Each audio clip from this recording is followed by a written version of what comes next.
Okay, so like what if AI, could predict like not just how we shop or, what videos we're going to watch next, but like what if it could actually like reshape our culture? Yeah, that's really What if it could interesting question. like predict what our culture will become? Yeah, and that's like what this project Echoes of the Waterkant is all about. Yeah. It's a speculation design project, and it takes us to like this near future version of Suriname. Oh, wow. And you have to imagine like Paramaribo, right? The capital city.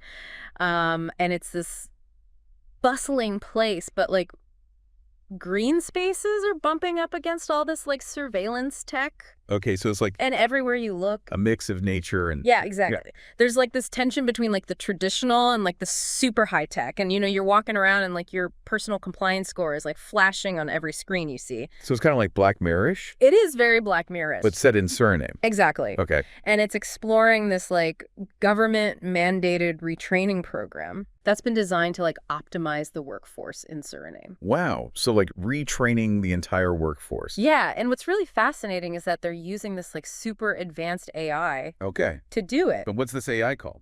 It's called Arupa 5129. Arupa 5129. Okay. Yeah, and most AIs, they just crunch numbers, right? Like they just look for patterns and make predictions. Right, but Arupa 5129 is different. Like it's digging deep into Surinamese culture. So it's not just predicting behavior, it's analyzing culture. Exactly. Yeah. Like it's looking at everything from, the patterns in pangy cloth to like behavioral economics data. Okay, so what is pangy cloth? So pangy cloth is this traditional garment from Suriname, and it's like super colorful and has all these intricate patterns. Okay, I'm picturing it. Yeah, and like the patterns aren't just random, So they have meaning. Yeah, they're like visual stories, like they weave together history, folklore, all these important elements of Surinamese heritage. Huh. That's pretty amazing. It is. And so like what Arupa 5129 is doing is it's simulating like the impact of this retraining program on like the cultural identity of Suriname. And it's predicting that like even things like pangy cloth might change. So the AI thinks that pangy cloth could be changed by this program. How?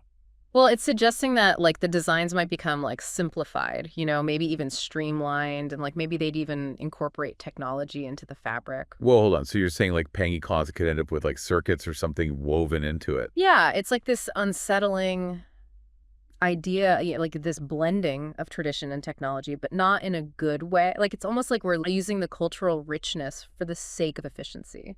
Yeah, that's kind of creepy. Like it Yeah. feels like we're trading our uniqueness for this like, sterile optimized future. Yeah, exactly. And that's what Echoes of the Waterkant is trying to get us to think about, It's like a warning about what could happen if we just let technology run wild. So what are the big takeaways here? Like, what do we need to be thinking about? Well, for me, it's about like asking the tough questions, like what happens to our traditions when they're forced to fit into some program? Yeah, Like, right. What are we really giving up in the name of progress? And what are we losing when our culture becomes just another data point for an algorithm to analyze? Exactly. That's seriously thought-provoking.